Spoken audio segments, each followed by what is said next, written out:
नमस्कार। आज दिनांक 5 जून 2015। आजची तिथी ज्येष्ठ वद्य तृतीया, तृतीयेसह चतुर्थी, वार शुक्रवार। दिनविशेष जागतिक पर्यावरण दिन। सिटी न्यूजच्या प्राईम टाइम बातमीपत्रात प्रेक्षकांचं मनपूर्वक स्वागत। बातमीपत्राची सुरुवात करूया सुविचार मालेने।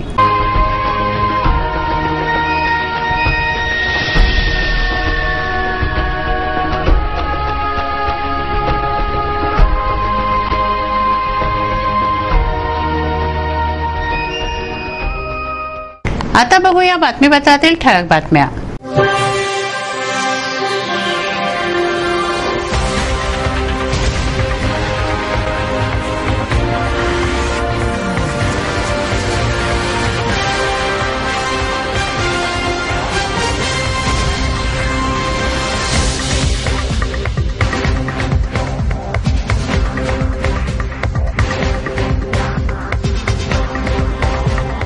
बातमीपत्रात वेळ झाली एका विश्रांतीची। विश्रांतीनंतर पुन्हा भेटू। पहा फक्त सिटी न्यूज।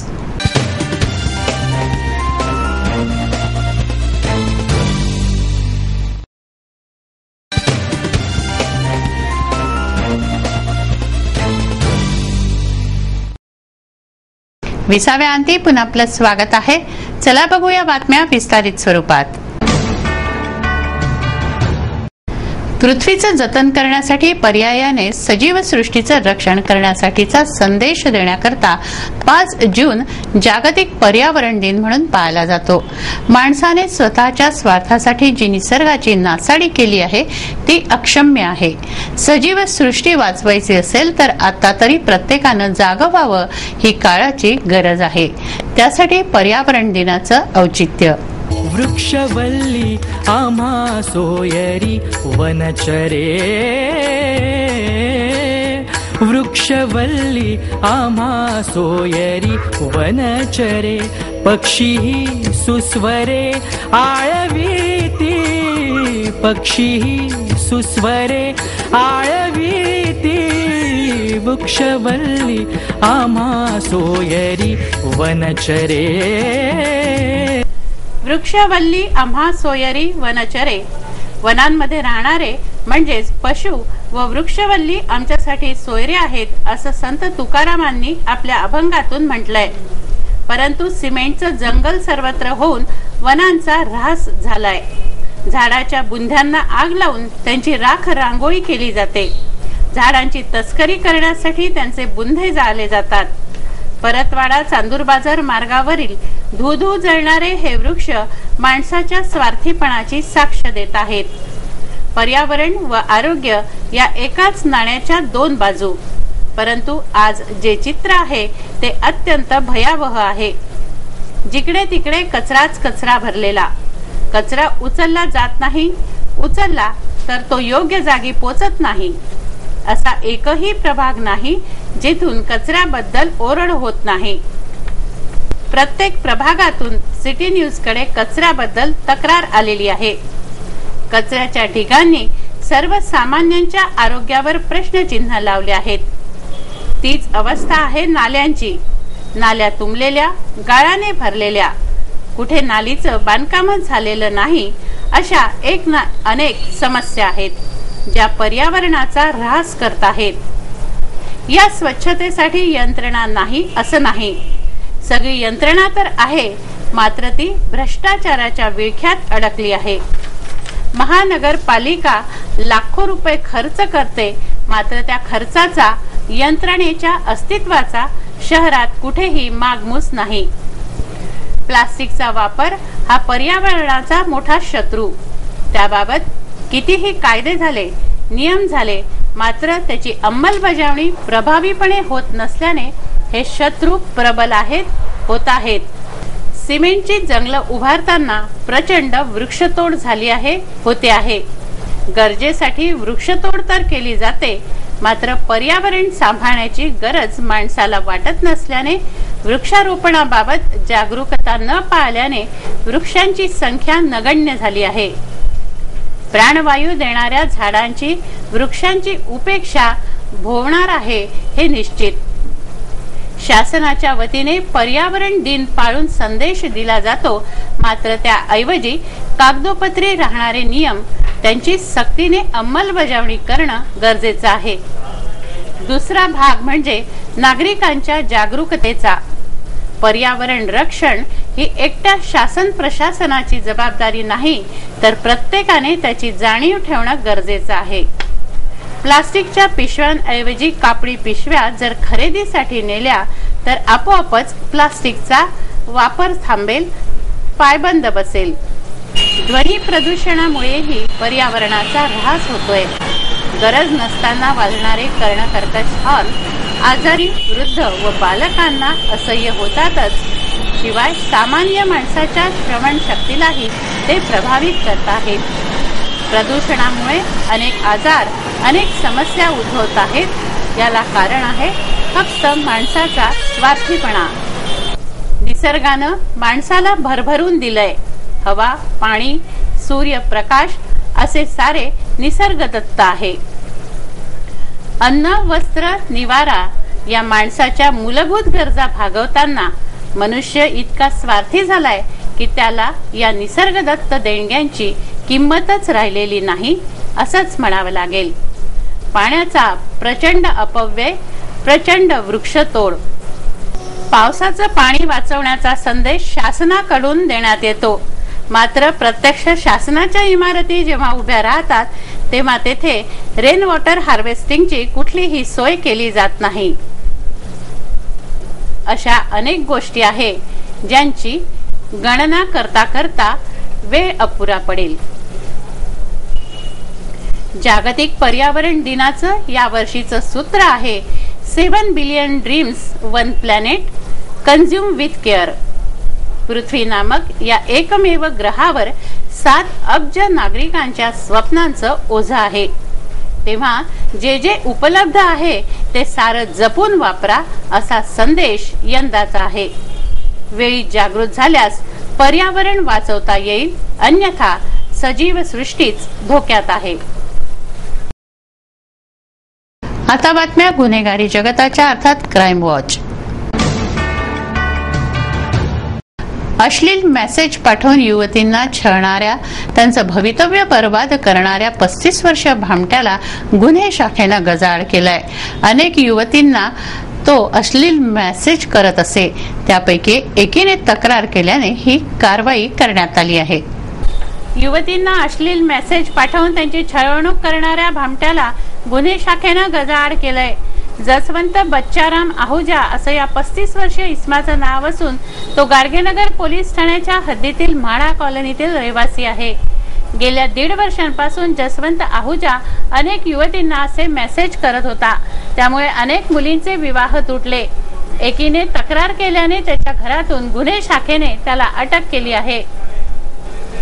पीछे 3 महीने पहले एक पुलिस स्टेशन कोतवाली में एक ऑफेंस रजिस्टर किया गया था, जिसमें एक आदमी एक लेडीज को अश्लील एसएमएस भेजकर तंग कर रहा था. हमारे साइबर सेल के जरिए उसका तपास किया गया. उसका पता लगाया गया कि ये कौन आदमी है, और आज हमने उस व्यक्ति को हिरासत में लिया है.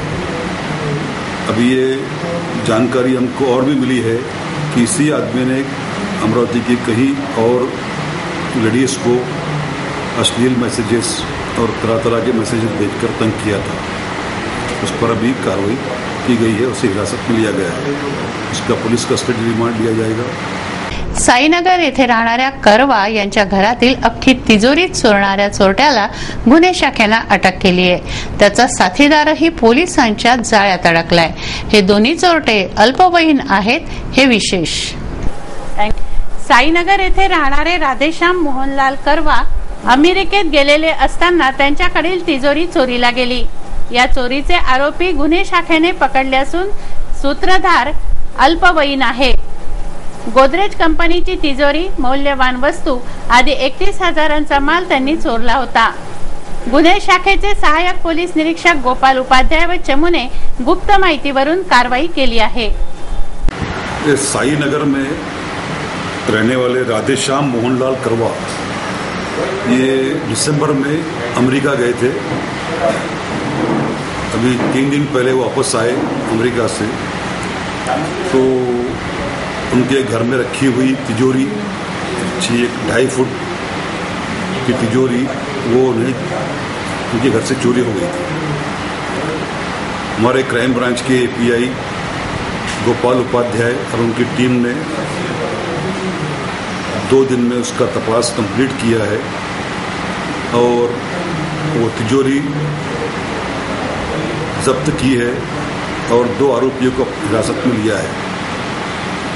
अभी और भी कुछ आरोपी हैं जो फरार है, उनकी तलाश के लिए हमने टीम लगाई है, वो जल्दी ही अरेस्ट हो जाएगी। बातमीपत्रात वेळ झाली आहे एका विसाव्याची. विसाव्यानंतर पुन्हा भेटू.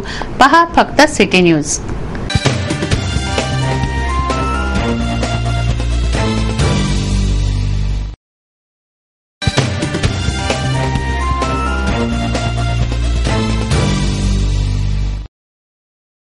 विसाव्याअंती पुन्हा आपलं स्वागत आहे. वळूया उर्वरित घडामोडींकडे.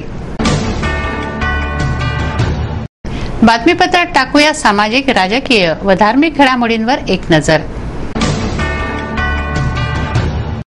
5 जून हा जागतिक पर्यावरण दिन म्हणून साजरा करण्यात आला. शासनाच्या वतीने बचत भवन येथे कार्यक्रम घेण्यात आला. पर्यावरणाचं रक्षण करून पृथ्वी वाचवण्याचा संदेश देण्यासाठी पर्यावरण दिन महाराष्ट्र प्रदूषण नियंत्रण मंडळांतर्गत हा कार्यक्रम आयोजित करण्यात आला. महाराष्ट्र प्रदूषण नियंत्रण मंडळातर्फे 5 जून जागतिक पर्यावरण दिनानिमित्त कार्यक्रम घेण्यात आला. बचत भवन येथे झालेल्या कार्यक्रमाचे प्रमुख अतिथी मेळघाट व्याघ्र प्रकल्पाचे मुख्य वनसंरक्षक व क्षेत्र संचालक डॉक्टर दिनेश कुमार त्यागी, वनराई अमरावती विभागाचे अध्यक्ष मधुकर घारड हे होते. फेडरेशन ऑफ इंडस्ट्रीज असोसिएशन विदर्भचे अध्यक्ष किरण पातुरकर यांच्या अध्यक्षतेखाली झालेल्या कार्यक्रमाला पर्यावरण विभाग प्रमुख प्राध्यापक जी.डी. मुरतकर, प्राध्यापक डॉक्टर एस.के. तिप्पट, महाराष्ट्र प्रदूषण नियंत्रण मंडळाचे प्रादेशिक अधिकारी अ.ज. कुडे आदी मान्यवर उपस्थित होते. डॉक्टर दिनेश कुमार त्यागी यांनी कार्यक्रमात मार्गदर्शन केलं. आपण 5 जून आला आपण सांगतो आणि वर्षभर आपण पर्यावरणाची काळजी घेतो.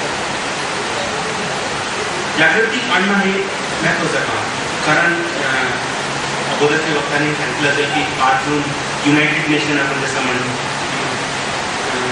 पूर्ण वर्ल्डमध्ये जितके देश आहेत त्यांनी एक ऑर्गनायझेशन तयार केली युनायटेड नेशन, आणि तिथे United Nation Environment Programme UNEP आपण म्हणतो, त्यांनी 72मध्ये तरी मीटिंग घेतली 5 जूनला की ह्युमन एन्व्हायरमेंट कसा वाचवायचा, आणि ते 5 जून त्याच्यानंतर 72 नंतर दरवर्षी साजरा करतात.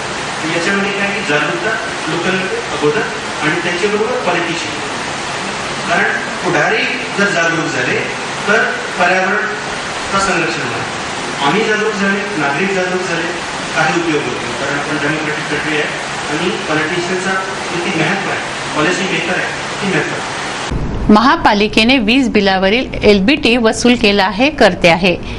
हा LBT हटवण्यासाठी स्थायी समिती सभेत व त्यानंतर आमसभेतही प्रस्ताव पारित झाला.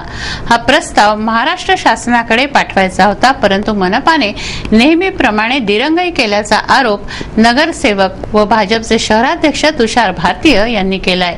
या संदर्भात त्यांनी अधिकाऱ्यांची भेट घेऊन चर्चा केल्याचं सिटी न्यूजला सांगितलंय.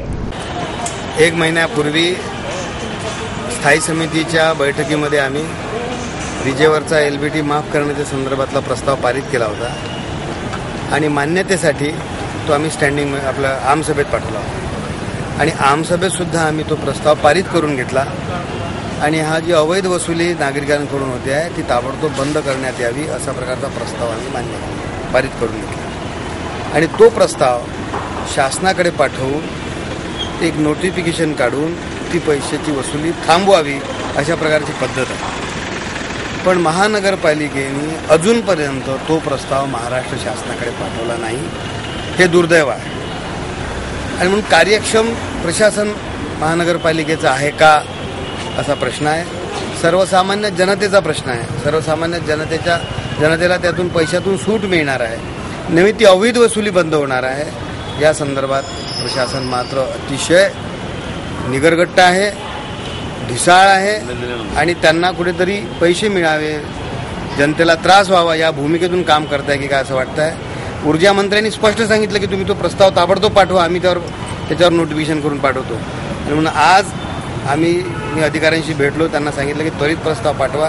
हा जर पाठवला नाही तर हा जो भूर्दंड आहे, हा भूर्दंड महानगरपालिकेच्या अधिकाऱ्यांमुळे लागतो आहे हे यातून सिद्ध होतं.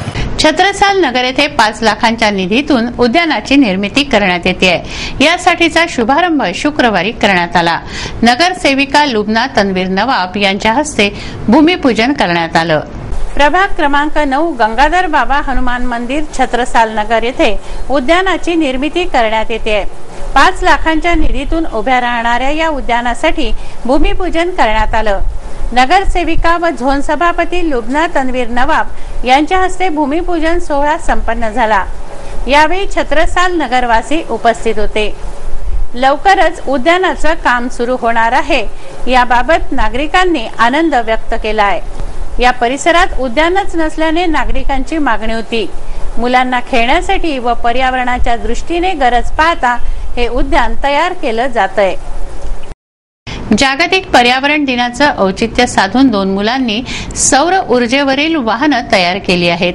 पर्यावरणाचं रक्षण करायचं असेल तर प्रदूषण रहित वाहनं तयार करून सौर ऊर्जेचा वापर करण्याचा संदेश या बालकांनी दिलाय. खापर्डे बगीचात राहणाऱ्या 2 बालकांनी सौर ऊर्जेवरील वाहनं तयार केली आहेत. सौर ऊर्जेचा वापर करून प्रदूषणाला आळा घालण्याचा संदेश देणाऱ्या या बालकांना टाकाऊ वस्तूंपासून टिकाऊ वस्तूंची निर्मिती करण्याचा छंद आहे. यादव बालकांनी निर्मिलेल्या या वस्तूंबद्दल सिटी न्यूजने यापूर्वीही दाद दिली आहे. जागतिक पर्यावरण दिनाचं औचित्य साधून या बालकांनी टाकाऊ वस्तूंमधून सौर ऊर्जेवरील वाहनं तयार केली आहेत. त्यांची कल्पनाशक्ती प्रगल्भता पाहता त्यांचं कौतुक करावं तितकं थोडं आहे. परंतु या बालकांच्या बुद्धी कौशल्याची दखल पाहिजे त्या प्रमाणात घेतली जात नाही. बाळाचे पाय पाण्यात दिसतात या म्हणीप्रमाणे या बालकांना जर मदत मिळाली तर ते मोठे शास्त्रज्ञही बनू शकतील यात शंका नाही. मेरा नाम कला कुमार अजय यादव है. मैं 6th स्टैंडर्ड में अभी जाऊंगा. सोलर ट्रक बनाया है और ये सोलर ऊर्जा से चलती है. मैं फिर ये इसको जोड़ा और ये पोल्यूशन नहीं करती और ये सोलर एनर्जी से भी चलती है.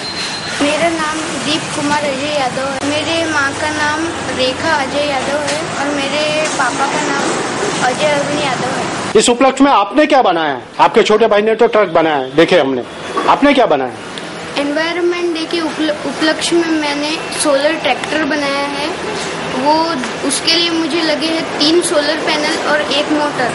और वो मैंने इसलिए बनाया ताकि हमारे भारत के किसानों के लिए पेट्रोल बहुत महंगा पड़ता है, इसलिए उनकी मदद के लिए सोलर ट्रैक्टर बनाया है. महानगरपालिकेची गवळीपुरा येथील 3 क्रमांकाची शाळा भाड्याच्या जागेत होती. ती अकॅडमिक हायस्कूलच्या उपसंचालक कार्यालयात स्थलांतरित करण्यात आली आहे. मात्र येथील परिसर घाणीच्या विळख्यात असल्याने विद्यार्थ्यांच्या आरोग्यावर प्रश्नचिन्ह लागलंय.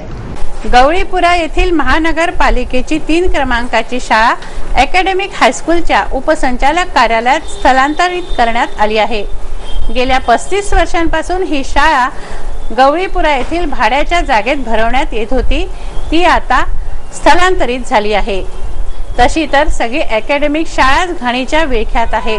परंतु ज्या कार्यालयात या विद्यार्थ्यांना बसवण्यात येणार आहे तेथे परिसरात दुर्गंधाचं साम्राज्य आहे. आजूबाजूला सडघाण असून श्वास घेणं मुश्किल आहे. समोर जनावरांचा ठिय्या असतो तो निराळाच. असं वातावरण येथील असल्याने विद्यार्थ्यांच्या भवितव्यावरच प्रश्नचिन्ह लागलं आहे. अवैध बांधकामांचं शुल्क वसूल करून अशा बांधकामाला आळा घालण्यासाठी महानगरपालिकेनं मोजमाप सुरू केलंय. काही विद्यार्थ्यांकडे ही जबाबदारी सोपवण्यात आली आहे. पॅराडाईज कॉलनीत एका घराचं व कारखान्याचं मोजमाप करण्यासाठी गेलेल्या विद्यार्थ्यांना मारहाण व शिवीगाळ करण्यात आली. सोमवारी मनपा हे अतिक्रमण तोडणार आहे. पॅराडाईज कॉलनीत मोहम्मद अबीद अब्दुल मस्जिद यांच्या घरी विद्यार्थी मोजमाप घेण्यासाठी गेले असता अभिद यांनी या विद्यार्थ्यांना मारहाण व शिवीगाळ केली। अभिद यांचं घर व कारखाना आहे। शासकीय कामकाजात व्यत्यय आणल्याबद्दल या संदर्भात गाडगेनगर पोलीस ठाण्यात तक्रार दाखल करण्यात आली आहे। शुक्रवारी मनपाचा अतिक्रमण विभाग झोन अधिकारी मोहम्मद अकीब यांच्या कारखान्यात व घरी पोहोचले, मोजमाप केलं। आता 2 दिवसात येथील अवैध अतिक्रमण तोडलं जाणार आहे।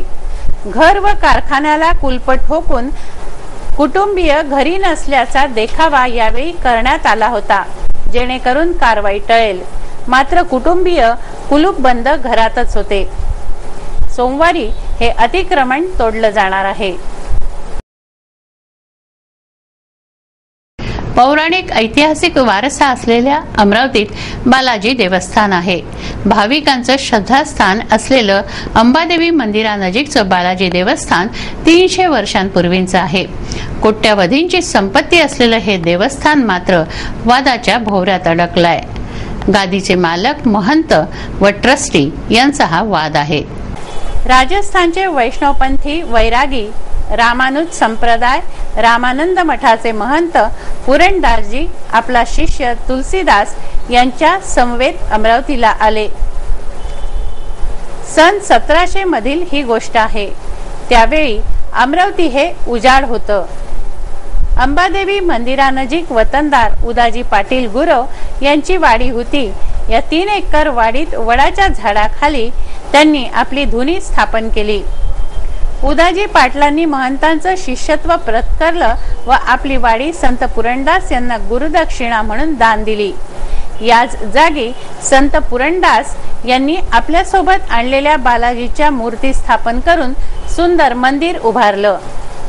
वलगावचं बालाजी मंदिर, चित्रा टॉकीज नजीकचं रुईगंज येथील बालाजी मंदिर, चांदूर रेल्वे येथील बालाजी असे अनेक देवस्थान या देवस्थानांतर्गत स्थापन झाले आहेत।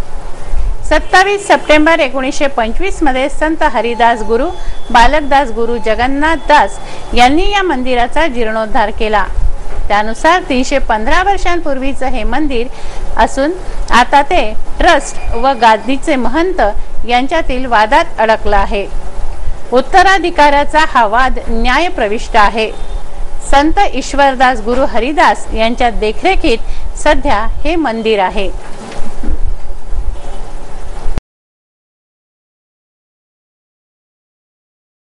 आठवडाभर आरटीओ मधून लर्निंग लायसन्स बंद अशा अर्थाच्या बातम्या प्रसारित झाल्यानंतर आरटीओ कार्यालयाने त्या वृत्ताचं खंडन करून खुलासा केला आहे।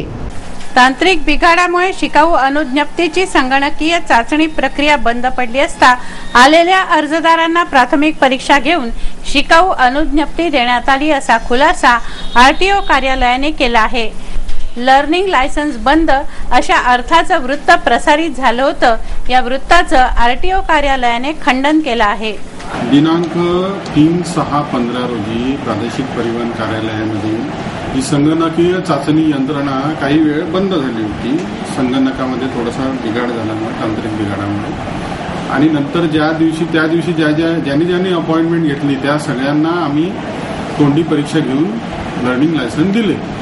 आता काही वृत्तपत्रामध्ये अशा बातम्या प्रसिद्ध झालेल्या आहे की जोपर्यंत हे संगणकीय शिकाऊ अनुज्ञप्ती सुरू होत नाही तोपर्यंत शिकाऊ अनुज्ञप्तीच मिळणार नाही। अर्थात तसा काही प्रकार नाही आहे। आता त्यांनी आता बातमी कुठल्या आधारावर दिली याची काही आम्हाला कल्पना नाही, पण ही जी आमची कार्यपद्धती आहे शिकाऊ अनुज्ञप्ती देण्याची ती 3 तारखेलाही सुरू होती, आजही सुरू आहे आणि याच्यानंतर पण सुरू राहणार। तर फक्त एवढंच आहे की याच्या आधी जी आम्ही संगणकावर परीक्षा घेऊन शिकाऊ अनुज्ञप्ती देत होतो ते आता तोंडी परीक्षा देऊन शिकाऊ अनुज्ञप्ती देणे सुरू आहे। सिटी न्यूज चॅनेलवरून लढा अस्तित्वाचा व मेरा डॉक्टर हे विशेष कार्यक्रम प्रसारित करण्यात येत आहेत। यापैकी लढा अस्तित्वाचा या कार्यक्रमाची वेळ बदलली आहे। असामान्य व्यक्तिमत्वाच्या कर्तृत्वावर आधारित लढा अस्तित्वाचा या कार्यक्रमाच्या प्रसारणाच्या वेळेत बदल झाला असून तो आता शनिवारी रात्री 10:30 वाजता प्रसारित होणार आहे। रविवारी दुपारी 1:30 वाजता त्याचं पुनःप्रसारण होणार आहे। आरोग्यविषयक मार्गदर्शनासाठी प्रसारित होणारा मेरा डॉक्टर हा कार्यक्रम शनिवारी सायंकाळी 7:30 वाजता प्रसारित होणार असून रविवारी सकाळी 9:30 वाजता मेरा डॉक्टरचं पुनःप्रसारण करण्यात येत आहे. आज ज्यांचा वाढदिवस आहे त्यांना देऊया वाढदिवसाच्या हार्दिक शुभेच्छा. सुखम जीवेत, शतम जीवेत, जीवेत शरदः शतम.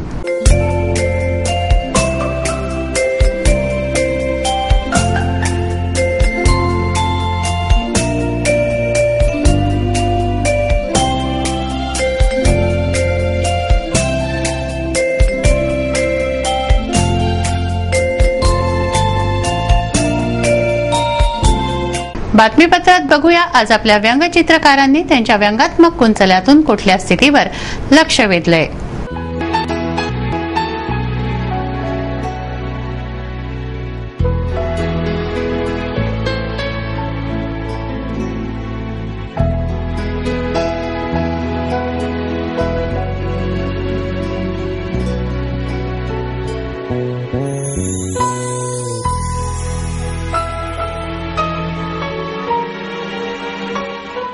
काय आहे हवामानाचा अंदाज? किती होतं दिवसभराचं तापमान? काय राहील उद्याचं तापमान? नजर टाकूया हवामानाच्या अंदाजावर.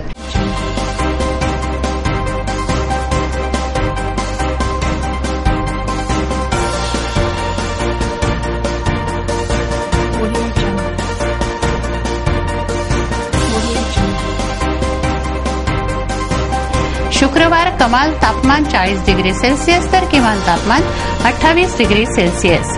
शनिवार कमाल तापमान 40 डिग्री सेल्सिअस तर किमान तापमान 26 डिग्री सेल्सिअस राहील असा अंदाज वेधशाळेनं वर्तवलाय. हे बातमीपत्र एवढ्यावरच थांबवूया. पुन्हा एकदा आजच्या ठळक बातम्या.